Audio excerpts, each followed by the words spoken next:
Chers élus, bonjour et merci d'exister. Comme je l'ai promis, j'aurai l'occasion très souvent de partager avec vous des capsules pour vous aider à mieux comprendre la vie et à mieux aborder la vie afin de réussir votre vie. Aujourd'hui, je vais vous parler des soi-disant combats spirituels que moi-même j'ai eu à pratiquer dans le temps et qui amenaient les problèmes dans ma vie. Avez-vous jamais vu des soi-disant intercesseurs ou des personnes qui font le combat spirituel qui sont pas malades? Avez-vous vu des personnes qui font l'intercession ou le combat spirituel qui ont de l'argent, qui sont pas malheureux, qui sont heureux dans leur couple? Vous n'en trouverez pas. Car le combat spirituel attire les problèmes dans notre vie. On va me dire, mais pourtant, dans le livre d'Éphésiens, il est dit que nous ne luttons pas contre des entités physiques, mais que nous luttons contre des entités négatives qui sont dans le ciel. Mais c'est parce qu'on n'a pas compris. Puisque au verset 10, il est dit, du reste, revêtez-vous du Seigneur afin de résister contre ces choses-là. Sommes-nous au ciel pour combattre au ciel? Sommes-nous dans le monde spirituel pour combattre spirituellement? Non. Le combat, c'est Dieu qui s'en charge. À nous de nous revêtir du Seigneur. Et nous revêtir du Seigneur veut dire quoi? Ça veut dire simplement que par notre attitude, par nos propos, par notre comportement, nous puissions faire ce qu'il faut pour être en bonne santé, heureux, protégé, invincible et autres. Si nous allons provoquer les choses dans le monde spirituel, il est normal que nous ayons les conséquences de ces choses-là. Maintenant, je vais vous dire comment Dieu lui-même combat. Et vous allez vous rendre compte que même si nous devons faire le combat, nous ne faisons pas le combat à la manière de Dieu. Lorsque Dieu voulait faire disparaître l'obscurité, est-ce qu'il a combattu l'obscurité? Non. Il a dit que la lumière soit. Et la lumière est arrivée et l'obscurité est partie. Lorsque Dieu veut combattre la maladie, Dieu dit que la santé soit. Et la santé arrive et la maladie part. Ne vous fatiguez pas à lutter contre quoi que ce soit ou qui que ce soit. Un jour, le pasteur Yongisho a constaté que dans son salon, il y avait une manifestation métaphysique. Il sort, il voit quelque chose qui ressemble à ce que c'était aurait appelé le diable. Et il se met à rire. Il dit, c'est vrai que toi, oh, Dieu s'en charge.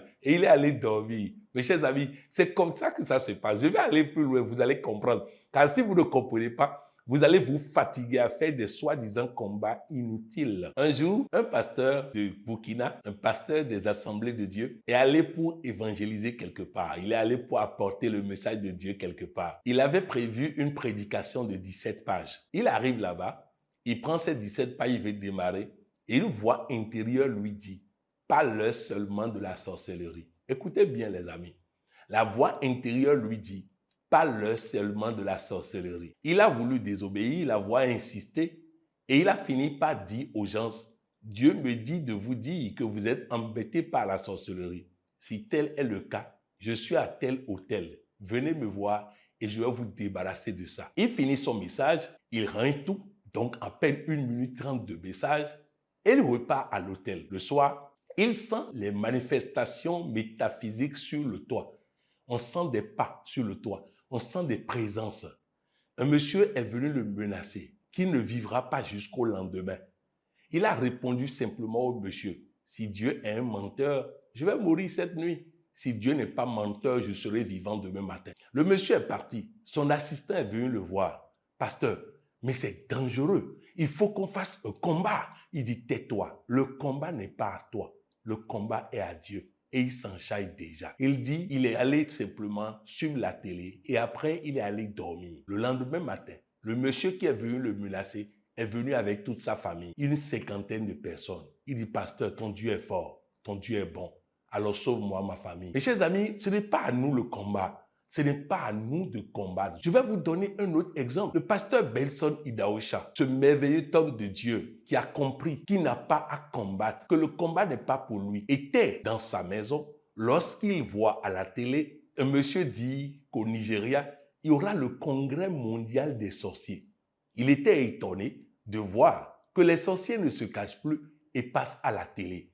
Il est donc allé à la télé et a dit, si le congrès a lieu, tout le monde va mourir. Il dit, si le congrès a lieu, tout le monde va mourir. Alors, il revient à la maison et le président du comité d'organisation repasse à la télé et dit qu'il lui donne 2 semaines pour vivre et qu'il va mourir dans 2 semaines. Mes chers amis, sa femme lui dit, pasteur, viens, on va faire combat, on va faire veiller, on va faire ceci. Il dit, toi, tu peux combattre quoi?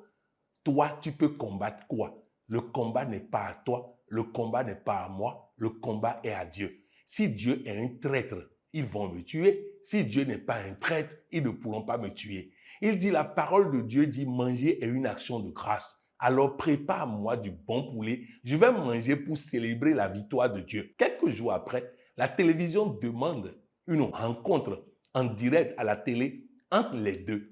Il accepte, il va à la télé. On dit chacun n'a qu'à démontrer